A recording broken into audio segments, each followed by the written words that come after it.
बिस्मिल्लाहिर्रहमानिर्रहीम। अस्सलाम वालेकुम नाज़रीन, मैं हूं शहजाद मिर्ज़ा। आप देख रहे हैं हमारा यूट्यूब चैनल एक्सपोज न्यूज़। नाज़रीन, कुछ अहम ख़बरें हैं, दो तीन आज बहुत अहम ख़बरें हैं। एक किसानों के हवाले से ख़बर है और एक इमरान खान साहब का बयान है, एक जो निसार अली ख़ान साहब ने ट्वीट किया है।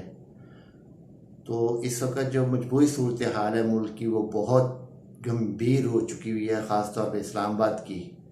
तो नाज़रीन, इस बारे में पहले आगाह करते हैं कि आपको बताते हैं कि आज जो हुआ है, हैकर्स ने जो कहा है, हैकर्स ने आज जो ट्वीट्स किए हैं। अभी एक ख़बर ट्विटर पे चला दी इन्होंने सोशल मीडिया के ऊपर कि ये हैकर्स को हमने गिरफ्तार कर लिया। ऐसा कोई मामला नहीं है, एक झूठा प्रोपेगेंडा हुकूमत कर रही है कि आवाम की तवज्जो इस तरफ से हट जाए, क्योंकि जो तवज्जो उन्होंने हटानी थी एक साठ डार के चक्कर में वो उन्होंने कर ली। अब उनका मकसद पूरा हो गया, अब उन्होंने इसकी गिरफ्तारी भी डाल दी। कल तक तो पता ही नहीं था वो कहाँ पर है कहाँ पर नहीं है, बहरहाल इन्होंने गिरफ्तारी भी डाल दी। हैकर्स ने आज जो किए हैं, वो ट्वीट्स किए हैं, उसमें सबसे पहला ट्वीट है कि मुझे पैसों से प्यार नहीं है, मुझे पाकिस्तान से प्यार है। तो मुझे पैसों की उन्होंने ऑफ़र किए 5 अरब 10 अरब रुपये पैसा कहा, तो उसने आगे से कहा कि मुझे पैसों की ज़रूरत नहीं है, मुझे पाकिस्तान से प्यार है, मैं पाकिस्तान से प्यार करता रहूँगा, पैसा मेरे पास बहुत है। उसने ये कह के इनको कर दिया। दूसरा उन्होंने ट्वीट किया है, बहुत जल्द जजिस की ऑडियो लाऊंगा। तो अब जजिस की भी अगर ऑडियो आ जाती हैं, हुकूमती सरबराहों की भी आ जाती है, वज़ीर आज़म की भी आ जाती है, तो इनके जो हमारे हसास अदारे हैं वो क्या कर रहे हैं कि हर चीज़ उनके हाथ चढ़ेगी और ये क्या कर रहे हैं, सो रहे हैं, ये क्या कर रहे हैं, इनकी रसाई क्यों नहीं वहाँ तक पहुँची, क्या हो रहा है, ये समझ अभी तक आवाम को समझ नहीं आई ये कर क्या रहे हैं। नाज़रीन, उन्होंने जिस दिन बड़े ताऊ की वीडियो आ गई तो दावे से कहता हूँ कि वो सबसे ज़्यादा बिकेगी। हैकर्स, ये भी हैकर्स ने एक दावा भी किया और एक धमकी भी दे दी है। बड़े ताऊ कौन है, ये आवाम अच्छे तरीके से समझते हैं, ताऊ किसे कहा जाता है और इस वक्त ताऊ कौन है, ये आवाम अच्छे तरीके से समझते हैं। ये हैकर्स ने ट्वीट करके कहा है, ये ट्वीट है उनकी। और इसके बाद चौधरी निसार अली ख़ान साहब ने एक ट्वीट किया है, उन्होंने ट्वीट किया कि ये एक ऑडियो काफ़ी है इमरान खान को बचाने के लिए। जो इन्होंने ऑडियो लीक की है, नून लीग ने जो दावा करी हमने लीक की है, ये ऑडियो इमरान खान साहब और उनके पॉलिटिकल जो प्रिंसिपल सेक्रेटरी से उनके दरमियान कि जी हमने ये किया, हमने वो किया, तो वो तो तस्दीक हो गई, मोहर सख्त हो गई है कि वो जो साइफर था वो एक साजिश थी, अमेरिकन साजिश थी। ये करके नून लीग वाले अक्सर ऐसी गलतियाँ करके बाद में फिर उल्टियाँ करते रहते जाके, और ये घुंघरू नाच के घुंघरू तोड़ते हैं। उसके बाद जब इनको पता चलता है घुंघरू भी टूट गए, जो हमारी कैंपेन थी वो भी बेकार गई, तो फिर ये मुंह में उंगलियां डाल के उल्टियाँ करते रहते हैं और इनका काम कोई नहीं है। फिर वो जो मरियम सफदर साहिबा हैं, वो फिर बगले झाँकती हैं, फिर और कुछ नहीं होता तो इमरान खान के ज़ाती अटैक पे, उनकी ज़ातियात पे आ जाती है। और जैसे कि इन्होंने सोशल मीडिया पे इनके कुछ अकाउंट्स डाले जो इमरान खान की ज़ातियात पे अटैक करते हैं, उनकी ज़ातियात को कर रहे होते हैं, हर्ट कर रहे होते हैं। तो ये एक बुज़दिलाना होता है, जिनके पास कोई दलाइल नहीं होते वो फिर इन हरकतों पे आते हैं। जिनके पास कुछ लिखने को नहीं होता, कुछ बोलने को नहीं होता, कुछ दलाइल नहीं होता अपने लिए, अपनी दिफा करने के लिए, वो फिर इस तरह की उछत खंडों पे आ जाते हैं, फैमिलीज़ पे आ जाते हैं, बीवी पे आ जाते हैं, बच्चों पे आ जाते हैं। ये इनके काम उन लोगों के होते हैं जो कि मुकम्मल तौर पे नाकाम हो जाते हैं, कोई उनका सहारा नहीं बनता, कोई उनको सहारा नहीं मिलता इधर उधर से, फिर ये हरकतें करते हैं। ये नून लीग का वतीरा रह चुका है, पहले भी था अब भी है। नाज़रीन, इसके बाद एक खबर है, बड़ी अच्छी है, चौधरी निसार अली ख़ान साहब की है। ये भी उन्होंने ट्वीट किया है कि मैंने इक़्तिदार को हमेशा सच का, उन्होंने कहा कि मेरा पीपल्स पार्टी से सियासी इख्तलाफ हो सकता है, लेकिन इक़्तिदार को हमेशा सच का साथ देते देखा है। कल इमरान खान के हक में बोलकर इसने फिर दिल जीत लिए। तो निसार अली ख़ान से गोशा नरम इसलिए उन्होंने इमरान खान साहब के लिए थोड़ा गोशा नरम, क्योंकि उनके क्लास फेलो रहे, एचएसएन कॉलेज में रहे हैं। तो वहाँ भी इनका सिलसिला रहा। उसके अलावा इमरान खान के ख़िलाफ़ कोई करप्शन केस नहीं है।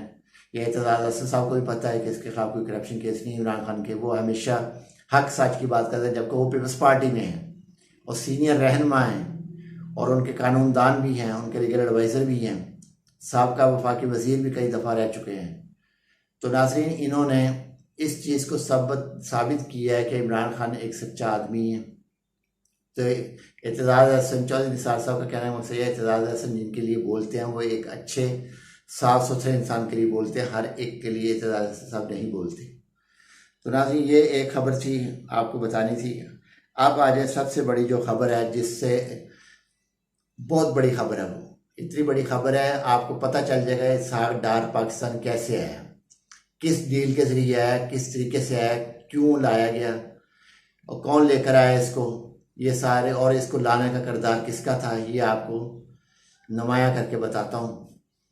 ये नाज़रीन कॉल हुई है जून में, जून से ये वर्किंग शुरू हुई थी, क्योंकि अप्रैल में इन्होंने लिया, फिर मुफ्ता इस्माइल को लेकर आया, वो नहीं संभाल सका, फिर ये आहिस्ता आहिस्ता इन्होंने प्लान शुरू किया, नैब में तरमीम की, नैब को ख़त्म किया, कवानीन को सबको ख़त्म किया, उनके पर काटे अच्छे तरीके से, बेको से टुंडा सा एक कानून अदारा बना के उसको बिठा दिया।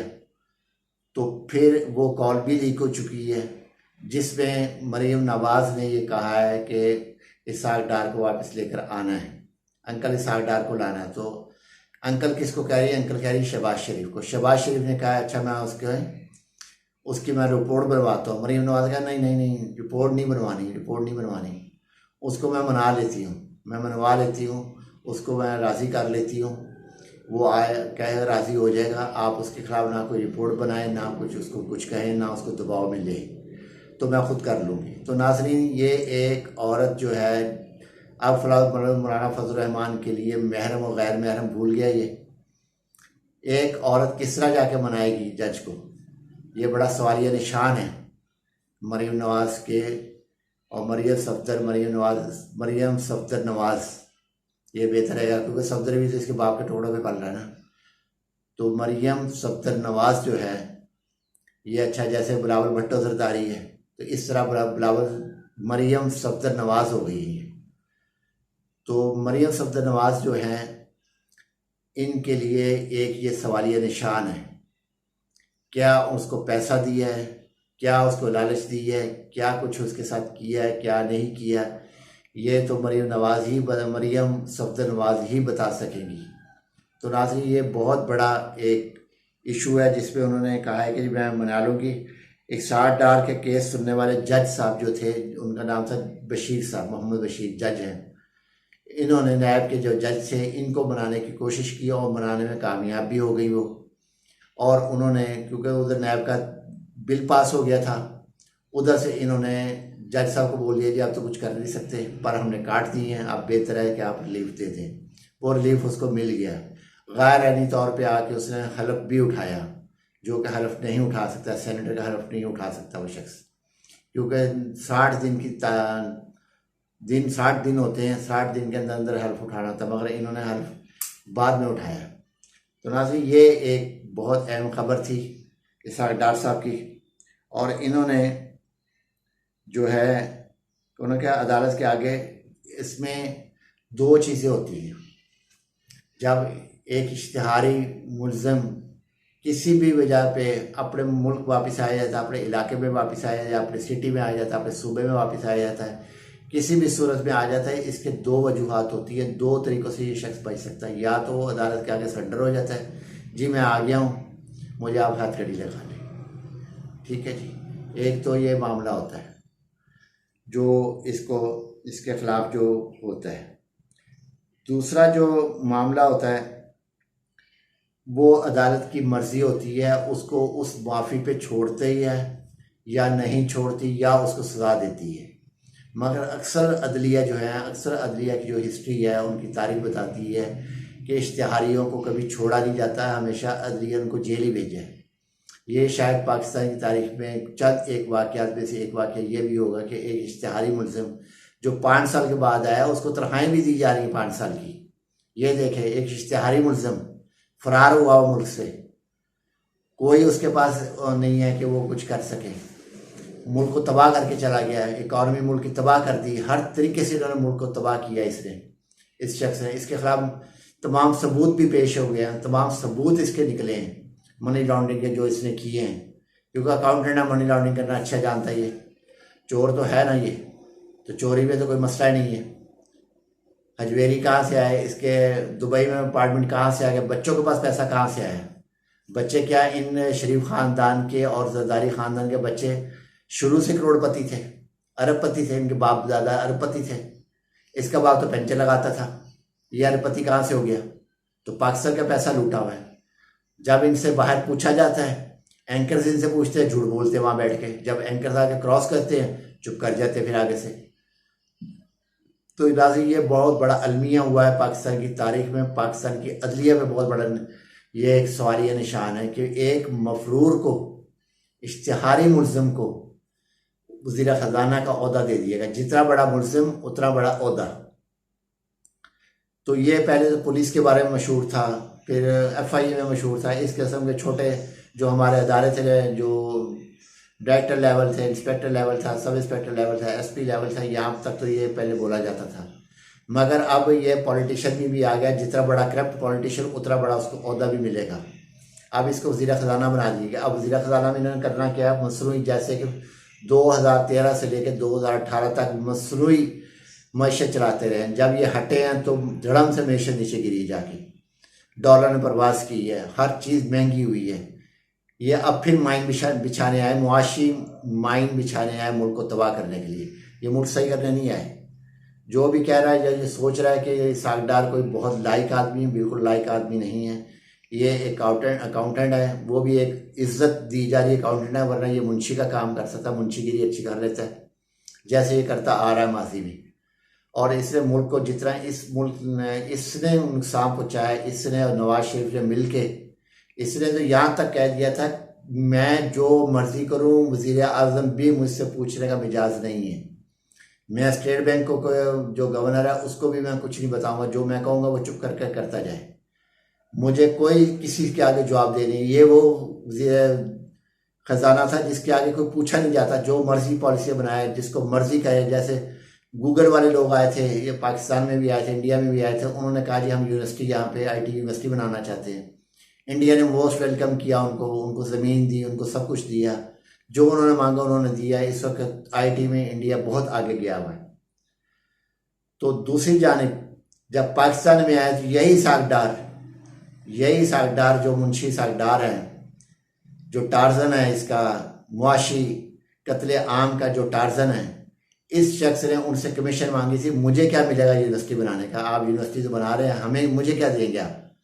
तो नाज़रीन वो गूगल का जो स्टाफ आया था वहाँ से पाकिस्तान से वापस चला गया कि जहन्नम में जाओ, नहीं है तो ना से तुम्हारी मर्जी। ये ऐसा करप्ट इंसान है, करप्ट तरीन, बदअनवान, बदनीयत, मुनाफिक तरीन इंसान है। टोपियाँ और दाढ़ियाँ और नमाज तो मुनाफिक भी पढ़ते थे, नबी पाक सल्लल्लाहु अलैहि वसल्लम के, नबी पाक के पीछे पढ़ते थे मुनाफिक, और सूरह मुनाफिकून भी उतरी है, ये इन्हीं लोगों के लिए उतरी है। वो भी नमाज पढ़ते थे। नबी पाक सल्लल्लाहु अलैहि वसल्लम आखिर ज़ुबान नबी सरदारुल अंबिया खातुल अंबिया मोहम्मद रसूलुल्लाह सल्लल्लाहु अलैहि वसल्लम के पीछे नमाज पढ़ते थे। आप सरकार के दो आलम के पीछे नमाज पढ़ते थे वो मुनाफिक। ये उन मुनाफिकीन की औलाद है, जो वो मुनाफिक थे उन्हीं की ये औलाद है, और ये अपने काम कारनामे अंजाम दे रहे हैं। तो नाज़रीन इस वक्त बड़ी सूरत हाल मुल्क की ख़राब है। तो अगली व्लॉग में आपको किसानों के बारे में बताएंगे, हुकूमत ने क्या किया था, और जब ये अदालत लेके जाना था इसको तो उस वक्त क्या हुआ, तो वो भी आपको अगली व्लॉग में बताएंगे। वीडियो अच्छी लगे शेयर करें, लाइक करें, हमारा चैनल जो सब्सक्राइब करें। शुक्रिया।